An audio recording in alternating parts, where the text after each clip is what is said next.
ইতিমধ্যে আমরা যেটা লক্ষ্য করছি যে সন্ধ্যার পর থেকে যে সংবাদ আসা শুরু করছে সেটি হচ্ছে যে কাশ্মীরের জম্মু কাশ্মীরে পাকিস্তানি সেনাবাহিনী তাদের জম্মু কাশ্মীরের যে এয়ারপোর্ট আছে সেখানে হামলা চালিয়েছে এবং সেখানে 50 জনেরও অধিক ভারতীয় সৈন্য মৃত্যু ঘটেছে এমন খবর আমরা জানতে পারছি। সত্য মিথ্যা কতদূর সেটা আমরা পরবর্তীতে জানাতে পারবো। তবেই এই মুহূর্তে যেটা এসকেলেশন যেটা চলছে, অর্থাৎ ভারত পাকিস্তান যুদ্ধের যে অবস্থান সক্রিয় হচ্ছে এবং এটা একটা শক্তিশালী যুদ্ধের দিকে যাচ্ছে, সেটা আর আমাদেরকে বুঝতে বাকি নেই। প্রিয় দর্শক শ্রোতা, আপনারা যারা আমার চ্যানেলটি দেখে থাকেন বা সবসময় আমার চ্যানেলের সাথে লেগে থাকেন, আমি সকলকে শুভেচ্ছা এবং প্লিজ সাবস্ক্রাইব যারা নতুন দেখবেন। দেখেন, ভারত পাকিস্তান যদি এই যুদ্ধ সত্যিকার অর্থে হয়েই যায়, তাহলে বাংলাদেশ এবং পার্শ্ববর্তী দেশগুলোর জন্য প্রচণ্ড আকারে অর্থনৈতিক একটা ক্রাশ হতে পারে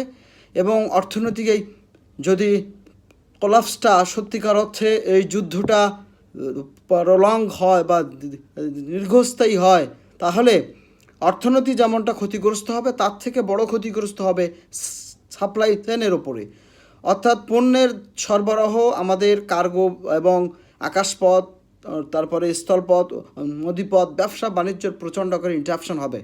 সুতরাং I will say in my side যে প্লিজ স্টপ, এই মুহূর্তে আমাদের বন্ধ করা উচিত।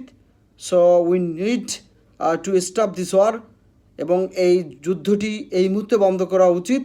যদি যুদ্ধটি আমরা বন্ধ না করি, তাহলে আমাদের যে সামনের যে অবস্থা, অর্থাৎ দক্ষিণ এশিয়ার রাজনৈতিক যে একটা অস্থিতিশীল পরিবেশ তৈরি হবে, এটার জন্য আমাদের সকলকে এটার জন্য জবাবদিহি করতে হবে।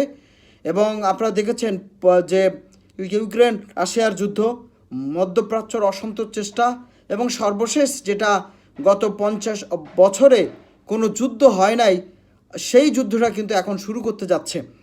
তো এই যে দক্ষিণ এশিয়ার যুদ্ধটা যে শুরু করতে যাচ্ছে, কারা শুরু করতে যাচ্ছে, কী কারণে শুরু করতে যাচ্ছে, সেটা সবাই অজানা নয়, সবার জানা। তবে উভয় পক্ষের উচিত যেটা কূটনৈতিকভাবে কোনো সমাধানে যাওয়া যায় কি না, কারণ পারমাণবিক ক্ষেপণাস্ত্র যদি দক্ষিণ এশিয়ার কোনো একটি দেশের ওপর ছাড়া হয়, তাহলে শুধু সেই দেশ নয়, পার্শ্ববর্তী দেশগুলো এটার যে তার যে অ্যাকশান বা তার যে শক্তি, যে আণবিক বা পারমাণবিক যে শক্তি, সেই শক্তির কিন্তু এফেক্ট পড়বে। সুতরাং আমরা আমাদের জায়গা থেকে বলতে চাই, আমরা যারা কন্টেন্ট ক্রিয়েট করি, যে সত্যিকার হচ্ছে যে শান্তির অভয় বাণী আমাদের সবাইকে জানা উচিত এবং এই মুহূর্তে এই যুদ্ধটা বন্ধ করা উচিত। এই যুদ্ধটা যদি আমরা সত্যি